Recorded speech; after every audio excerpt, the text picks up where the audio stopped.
what happened last week is I discovered that Windows 11 was going to push an update that required users to, how would I describe it?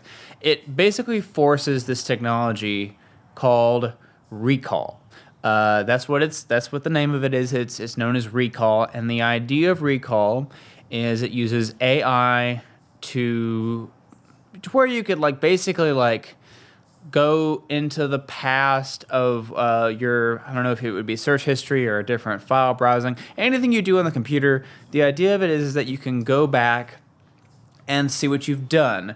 And let's say you misplaced a file or something like that. That's what it's designed to do. However, the way it does it is it basically records your screen and records everything you're doing on your computer, which, as you can understand, is a huge security risk if you're, logging into your bank or, any kind of sensitive information that gets, pulled up on that screen is basically recorded. Now, there have been some users that have tried to disable this feature and to remove it. However, unfortunately, the way that Windows has programmed itself is such that if you disable Recall, it breaks Windows Explorer, which means that you can't actually look at any files without Recall. It's known as a dependency, and with Recall removed, your computer is basically useless.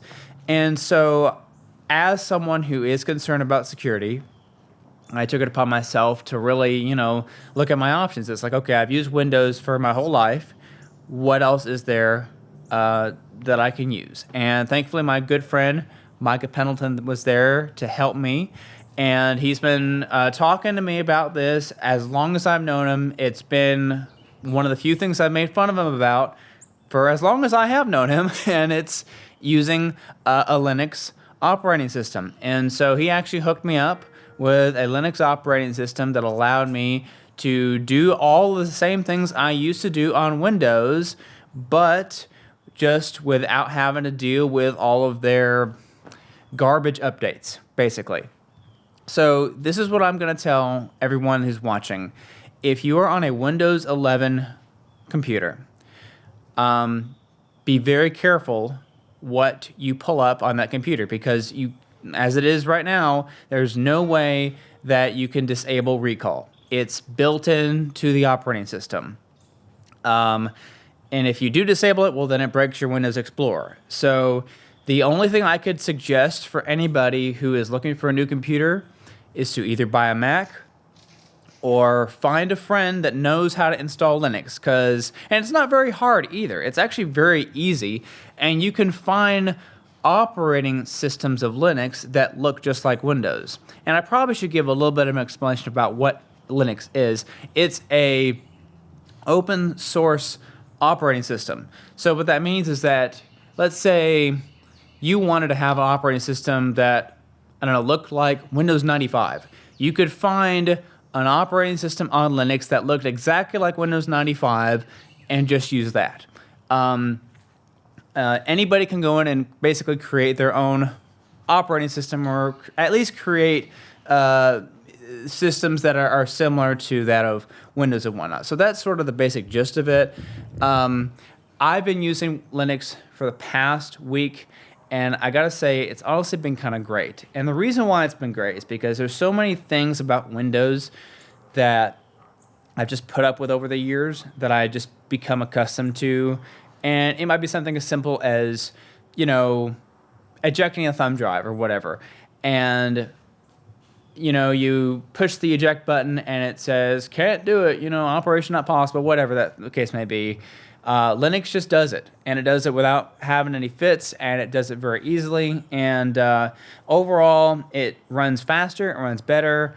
There's no bloatware. There's just so many good things about Linux. And again, I have to give all the credit to Micah Pendleton for helping me out with this, because I could not have done it without him. So again, if you're thinking about buying a new laptop, do not buy anything with Windows 11. Get a MacBook Pro or get an old existing laptop and put Linux on it. Because Windows 11, I don't know how else to say it. They're literally spying on us. And all the videos on YouTube talking about this are saying, well, it's time to switch to Linux. So, so that's what I did. But I'm hoping to put out more videos that are more focused on, you know, the different stuff I'm doing in the filmmaking world. But again, I missed out on a video from last week because I was, again, changing my operating system. I was learning how to use it and all that sort of stuff. So I apologize for not being able to get to that. But if you can share this video, I would really appreciate it. I'm going to put this video on all of my social media platforms because I think this is a very important thing, and it's a privacy issue for those who, you know, are concerned about privacy. Because the idea is that, you know, if Microsoft is watching you and watching everything you do, well, anybody who wants to steal your money or someone who wants to hack into your account, they also can gain access to that. It's the same reason why we don't want vehicles that can be shut down via a remote trigger of some kind. Because let's just say, you know, let's say you are speeding and the cops, you know, make your vehicle slow down. Well, criminals can also do the same thing. Because there's always a workaround. There's always some guy sitting at his computer finding workarounds for all of these pieces of software. So again, y'all be safe out there. And I'm sorry for going on such a long rant, but this is very important, and I want you guys to know about it. So with that, God bless you. Have a great week.